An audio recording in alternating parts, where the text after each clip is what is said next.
होगा कि मंच पर आ जाए। उपस्थित भिक्षु संघ प्रोग्राम की अध्यक्षता कर रहे भाई जयप्रकाश जी, तमाम विशिष्ट अतिथि, मेरे बड़े और मेरे छोटे और मंच के सामने बैठे मेरे तमाम गुरुजन, बड़े भाई, मेरी माताओं, बहनों, प्यारे बच्चों। आज प्रोग्राम के मुख्य अतिथि हैं जयप्रकाश भैया। अगर इसमें शब्द की व्याख्या करूं तो जय का मतलब होता है जिसको जीता ना जा सके, अजय हो, और प्रकाश का मतलब उजाला। और तथागत सम्यक संबुद्ध ने कहा था अत दीपा भव अत दीपा विहरती, यानी कि हमारे लोक जीवन में, हमारे नाम में, हमारे संस्कार में बुद्धिस्ट कल्चर जिंदा है, हमको पता भी नहीं है। आजकल लोग लिख रहे हैं कि बाबा साहब का नाम डॉक्टर भीमराव रामजी अम्बेडकर था, यही नाम था उनका। अब अक्सर मन में सवाल आता है कि बाबा साहब के नाम में ये राम शब्द कहाँ से आया। बहुत सारे लोग ऐसे होंगे जो इस प्रश्न की व्याख्या करते हैं कि मेरी माता के नाम में, मेरे पिता के नाम में राम कहाँ से है। तो मैं भी एक बहुजन लेगेसी को एक बहुत इतिहास कालखंड के अंतराल में आपको बताना चाहता हूँ कि जितने प्राचीन बुद्ध विहार थे, पहले बुद्ध विहारों को संघाराम कहा जाता था और हर बुद्ध विहार का अलग अलग नाम भी था। जैसे श्रावस्ती का जो विहार था उसका नाम था जेतवनाराम विहार, कौशाम्बी का जो विहार था उसका नाम था पुब्बाराम विहार, और जो कुशीनारा का विहार था उसका नाम था सालवनाराम विहार, और कपिलवस्तु के विहार का नाम था निग्रोध राम विहार। निग्रोध बरगद के वृक्ष को कहते हैं। ये कालांतर में जब विदेशी ताकतों के द्वारा और आंतरिक षड्यंत्रकारियों के द्वारा जब बौद्ध विहार गिराए जाने लगे, तब हमारे लोगों ने उन बुद्ध विहारों के नाम को अपने नाम में जोड़ करके अपने इतिहास को जिंदा रखा। इसलिए हमारे लोग अपने नाम में राम लिखते हैं। और इसीलिए सतगुरु रविदास जी ने कहा भी कि रविदास हमारो राम जी दशरथ कर सुतनाही, और राम हमी में रवि रहा बसर कुतुब समाही। रविदास जी कहते हैं कि हमारे जो राम हैं वो दशरथ के राम नहीं है, अयोध्या के राम नहीं है, वो हमारे राम जो है हमारे अंदर हैं, हमारे कुतुब कबीले के अंदर हैं। सतगुरु कबीर ने कहा कि दशरथ सुत लोग बखाना, राम नाम का मरम न जाना, यानी राम नाम का जो हम लोग मरम नहीं जान रहे हैं उसका गुणगान कर रहे हैं। बौद्ध दर्शन में, बौद्ध परंपरा में राम भी हुए हैं, दशरथ भी हुए हैं, और 28 बुद्ध भी हुए हैं। हिलिंग बुद्ध विहार के नाम से लिखा गया है, और घटिकार सूत्र में जिसका प्रमाण आता है। बाबा साहब संविधान निर्माता थे, नारी उद्धारक थे, अर्थव्यवस्था में एक बहुत बड़ी कल्चर यानी खेती के लिए उनका बहुत है। भारत की इंटरनेशनल पीस एंड सिक्योरिटी के लिए बाबा साहब का बहुत बड़ा योगदान है। और बाबा साहब का योगदान धर्म परिवर्तन को लेकर के है। जैसे कि एक मित्र अभी कह रहे थे कि हमारे लोग अंबेडकर जयंती को अंबेडकर जयंती मनाते हैं, उसके बाद दूसरे धर्मों में इन्वॉल्व हो जाते हैं, और कुछ जागरूक साथी उस धर्म की आलोचना में व्यस्त हो जाते हैं। तो जो आप अपने धर्म और संस्कृति को नहीं मानेंगे तो आपका अस्तित्व कभी स्थापित नहीं होगा। भगवान बुद्ध का एक नाम महादेव ही था, और इसीलिए महादेवा बाजार का भी नाम पड़ा है। और महादेवा बाजार का जो कैंपस एरिया है वो 6-7 वर्ग किलोमीटर का जो एरिया है, वहीं पे बेहलिंग बुद्ध विहार है, जहाँ पर जहाँ पे कश्यप बुद्ध रहते थे। एक बार भगवान बुद्ध श्रावस्ती से राजगीर जा रहे थे, तब उन्होंने आनंद से कहा, आनंद तुम जानते हो, तुम जिस जगह से जा रहे हो ये बेहलिंग बुद्ध विहार है, और हमसे पहले एक बुद्ध थे जिनका नाम था कश्यप बुद्ध, वो यहीं रहा करते थे। भगवान बुद्ध महादेवा में रुके और धम्म देशना किया, और उस धम्म देशना को घटिकार सूत्र के नाम से याद किया गया। मेरे साथियों, मेरी माताओं एवं बहनों, आप लोग ना तो गुलाम थे और ना कभी गुलाम हो, और ना कोई आपको गुलाम बना सकता है। अक्सर मेरे साथी मंचों से जोश में बोलते हैं कि हमारा समाज 2500 साल तक गुलाम था। मैंने काफी अध्ययन इस पर करना शुरू किया कि जब हमारे समाज के नौनिहाल बच्चे हैं, इनके सामने अगर आप ये कहेंगे कि आपके लोग गुलाम थे, तो ये कभी प्रेरणा नहीं ले पाएंगे। क्योंकि गुलामी से प्रेरणा जन्म नहीं लेती है, प्रेरणा हमेशा इतिहास से जन्म लेती है। और अब तभी तमाम साथियों के मन में प्रश्न आ रहा होगा, अगर हम गुलाम नहीं थे तो हमारा शोषण क्यों हुआ? ये जाहिर सी बात है। थोड़ा सा ध्यान से सुनिएगा साथियों, मैं इतिहास में आपको ले चलता हूं। मौर्य वंश मगध साम्राज्य में था, नंद वंश मगध साम्राज्य में था। इसके बाद आप जिस जगह पे बैठे हैं ये कोसल प्रांत के अंतर्गत आता था। भारत में पहले 16 राज्य थे जिनको 16 महाजनपद के रूप में याद किया जाता था। भारत में 10 गणराज्य थे, जो तमाम गणराज्यों में, चाहे वो लिच्छवी गणराज्य रहा हो, चाहे वो शाक्य गणराज्य रहा हो, आप प्रेजेंट टाइम पे जहां बैठे हैं ये शाक्य गणराज्य है। इसकी जो राजधानी है कपिलवस्तु है, जो यहाँ से 100 किलोमीटर उत्तर पूर्व दिशा में स्थित है। साथियों, जितने भी 16 महाजनपद थे, तकरीबन आपके समाज के लोग राजा थे। और 399 ईस्वी में जब फाहियान भारत आए और 629 ईस्वी में जब हेनसांग भारत आए, उन्होंने अपनी यात्रा वर्णन में लिखा कि भारत में बुद्धिज्म, भारत के सम्राट, भारत के लोग बहुत मजबूत स्थिति में हैं, यहाँ का जनजीवन बहुत खुशहाल है। उसके बाद 1193 में जब नालंदा विश्वविद्यालय गिराया जाता है, तब तक आपके देश में बौद्धों का शासन था। कुछ लोग कहते हैं कि पुष्यमित्र शुंग ने बौद्ध धर्म को नष्ट कर दिया था। 16 महाजनपद थे, 16 महाजनपद में से एक महाजनपद था मगध साम्राज्य। मगध साम्राज्य में शुंग वंश ने मात्र 137 साल तक शासन किया। आपके 2500 साल के इतिहास में कोई कम्युनिटी अगर मात्र 137 साल तक शासन किया तो उसने आपके पूरे इतिहास और वजूद को नष्ट कैसे कर दिया? एक बहुत बड़ा प्रश्न चिन्ह है। सवाल इस बात का है कि मगध साम्राज्य के अंदर जब पुष्यमित्र शुंग था तो वो कोसल पे कैसे हमला कर दिया, फिर वो वत्स जनपद पे कैसे हमला कर दिया, फिर वंती अवंती पे कैसे हमला कर दिया, फिर कलिंगा पे कैसे हमला कर दिया? नहीं, उसने अपने कार्य क्षेत्र में मगध गणराज्य में हमला किया और बौद्ध भिक्षुओं को मारा।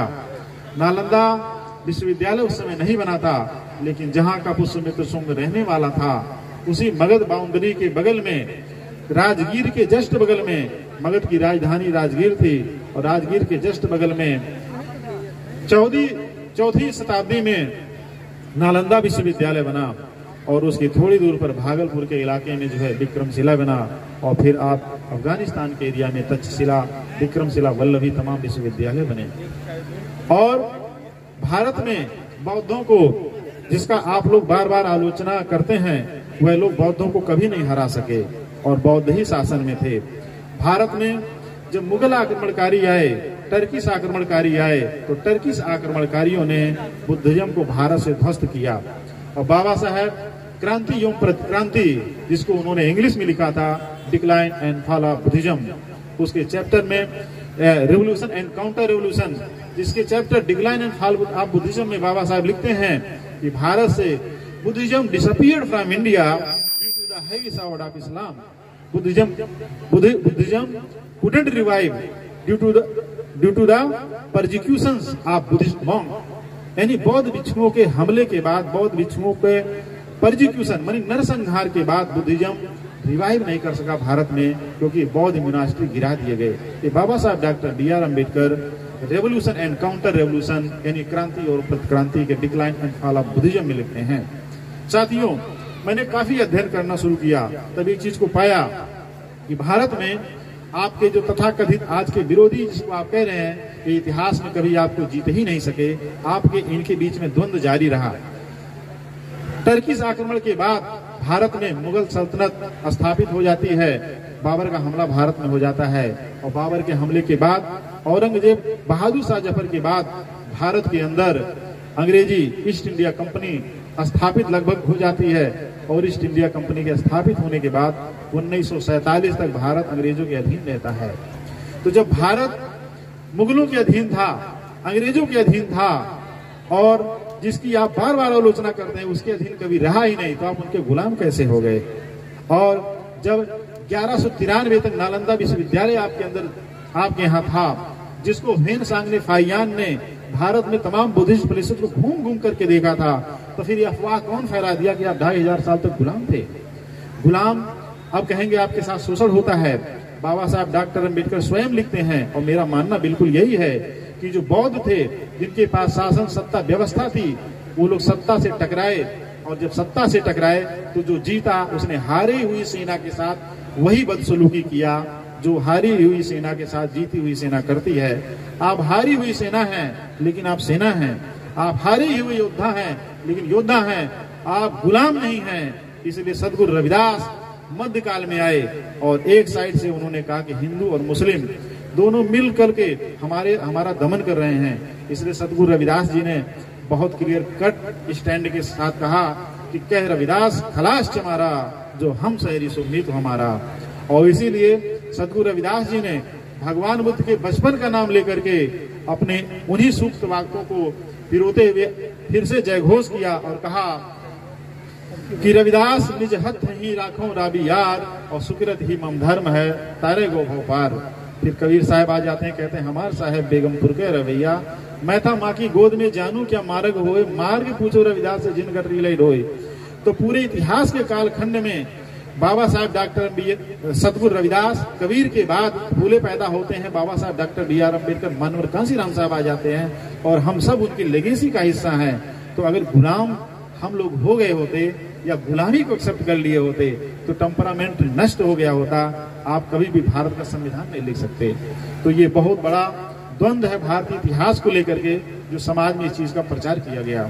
साथियों, बाबा साहब doctor B.R. Ambedkar round table conference में जब गए 30, 31, 32 में, तब बाबा साहब डॉक्टर B.R. अम्बेडकर के सामने थे ब्रिटिश के प्रधानमंत्री Ramsay MacDonald. Ramsay MacDonald minority committee के सब कमेटी के चेयरमैन थे। बाबा साहब पहले शेड्यूल कास्ट कम्युनिटी को, अनटचेबल कम्युनिटी को माइनॉरिटी में रखा गया था। बाबा साहब डॉक्टर अम्बेडकर विदेश के प्रधानमंत्री रैमसे मैकडोनाल्ड से जब डिबेट कर रहे थे कि मैकडोनाल्ड साहब, हमारे समाज के लोग ऑप्रेस्ड हैं, हमारे समाज के लोगों को के पास जमीनें नहीं हैं, एजुकेशन नहीं है, और कुछ लोग हमको हिंदू कह के अपने मिलाना चाहते हैं और हमारी नेतृत्व को हड़पना चाहते हैं, जिसमें मिस्टर गांधी नंबर 1 पे हैं। तब रैमसे मैकडोनाल्ड ने कहा कि डॉक्टर B.R. अम्बेडकर, हम आपकी बातों से सहमत हैं, हम आपके समर्थन में खड़े हैं, लेकिन आप जो जूरिस्ट हैं, बहुत बड़े लॉयर हैं, आपके लॉ एंड ऑर्डर की बातें हमारे समझ में नहीं आती हैं, इसलिए मैंने आपके यहाँ गवर्नर जनरल बना के भेजा है डॉक्टर लॉर्ड रीडिंग महोदय को। और डॉक्टर लॉर्ड रीडिंग जो थे वो चीफ जस्टिस ऑफ ब्रिटेन थे, और वो बाबा साहब की बातों से एग्री करते हुए बाबा साहब ने कहा कि भारत का जब भी संविधान बनेगा, आज राउंड टेबल कॉन्फ्रेंस में, गोलमेज कॉन्फ्रेंस में जो बातें तय की जा रही हैं, जो बातें फाइनल की जा रही हैं, वही भारतीय संविधान का हिस्सा होंगी। उसी के प्रोविजन के तहत जो है रिजर्वेशन आया और मिस्टर गांधी एंड कंपनी को हार मानना पड़ा। डॉक्टर बाबा साहब का जीवन बहुत विशाल है साथियों, मेरे पास बहुत सारा रिसर्च है, लेकिन मैं 2-3 बातें कह के अपनी बात खत्म करूंगा। साथियों, 2-3 बातें इसलिए कि आपके अंदर से आपकी संस्कृति खत्म नहीं हुई है। मैं एक बहुत मोटी मोटी बात आप लोगों को कहता हूं साथियों, कि साथियों आज भी बस्ती जिले में जब भी कोई मरता है तो हम उसके पैर को दक्षिण दिशा में, सर को उत्तर दिशा में रख देते हैं। ये सबसे ऐसा क्यों है? अगर आपसे प्रश्न किया जाए तो इस प्रश्न का जवाब हो सकता है आपके पास ना हो, लेकिन साथियों ये बौद्धों की परंपरा रही है। क्योंकि भगवान बुद्ध का जब महापरिनिर्वाण हुआ और आनंद से जब वो कहे कि आनंद, हमारा जो विनय है ये भिक्षु संघ को जिंदा रखेगा, मेरे बाद ये जो त्रिपिटक साहित्य है ये इसी का संचालन ही संघ को आगे बढ़ाएगा और मैं जा रहा हूं, तब भगवान बुद्ध अपने दाहिने हाथ को दाहिने गाल से लगाते हुए उत्तर दक्षिण दिशा में लेट गए और उनका मुंह पश्चिम की दिशा में था। और ये परंपरा आपके यहाँ आज भी जिंदा है, जिसको आप नहीं जानते हैं। साथियों मैं जोश में भी बोल सकता हूं, मुझे भाषण देने के कई तरीके पता हैं, लेकिन मैं कुछ ऑथेंटिक प्रमाणित बातें आपके बीच में शेयर करना चाह रहा हूं। इसके अलावा साथियों, बहुत सारी मेरे समाज की जो नई लड़कियां हैं और नए लड़के हैं, अक्सर अपनी माँ का आधा नाम बताते हैं जब दिल्ली मुंबई शहरों में जाते हैं। कहते हैं यार मेरी माँ तो देवी देवता को मानती नहीं है, लेकिन मेरी माँ के नाम में देवी क्यों है? ये प्रश्न जो है हम सबके मन में आता है, लेकिन ये बौद्ध परंपरा है साथियों। आप गुलाम क्यों नहीं हैं, आप शासक और बुद्धिस्ट कैसे हैं, इस कंडीशन में भी कि आप मजदूरी करते हैं फिर भी आप क्या वो जिंदा है। जो बाबा साहब कह रहे हैं कि जाओ अपने घर की दीवारों पे लिख दो तुम इस देश के शासक हो, तो बात झूठी नहीं है, वह हिस्टोरिकली फैक्ट है। साथियों, हमारे माँ और बहनों के नाम में अगर जो देवी शब्द इस्तेमाल हुआ है तो भगवान बुद्ध की जो माँ थी महामाया, उनका नाम था महामाया देवी। उनका पूरा नाम महामाया नहीं था, पूरा नाम महामाया देवी था। और जो लोग ये बोलते हैं कि भगवान बुद्ध हमारे यहाँ जन्म लिए, उनकी माँ के नामों में जो क्षत्रिय राजपूत कम्युनिटी के लोग हैं उनकी माँ के नामों में देवी शब्द इस्तेमाल नहीं होता है। और मैं अब देखिए पर्ची आगे मैं क्या बोलूं, क्योंकि मैं नियमों का वायलेशन करना पसंद नहीं करता, लेकिन जो लोग इस बात को हड़पने का प्रयास करते हैं, जैसे सदगुरु रविदास को ब्राह्मण होने के लिए ब्राह्मण कह करके अपने मिलाने का प्रयास किया गया, सदगुरु कबीर को अपने मिलाने का प्रयास किया गया, ठीक उसी तरीके से भगवान बुद्ध को राजपूत कह करके अपने मिलाने का प्रयास किया गया। लेकिन बुद्धा वाई नाइदर क्षत्रिय नाइदर राजपूत। आज के डेट में जिस कम्युनिटी की मैं बात कर रहा हूँ वह कम्युनिटी किसी भी तरीके से भगवान बुद्ध से अपना कंसर्न नहीं रखती है। उसके सबसे बड़ा कारण है कि उनका कोई ब्लड रिलेशन नहीं है। तो साथियों, भगवान बुद्ध की धरती पे 2-3 जगह है, आप कभी चंदो ताल जाइएगा, ये बहुत बड़ा बुद्ध विहार है जिसको पक्षी विहार कहते हैं। यहाँ भगवान बुद्ध आए थे, भेनसांग आए थे। हरैया बुद्ध विहार से जब और आगे जाएंगे भोइलाडीह में जगह है, भगवान बुद्ध वहां पे आए थे, कार्लाइल महोदय ने वहां खुदाई करवाया था। एक इकट्ठा करके जगह है बस्ती के उत्तर में, वहां जाइएगा। सलटंगा ब्लॉक आपका भगवान बुद्ध वहां गए हैं, जिसका त्रिपिटक साहित्य में नाम साल वाटिका मिलता है, वहां जरूर जाइए। थोड़ी जगह दूर जाएंगे तो धर्म सिंह एक जगह है, वहां जरूर जाइए।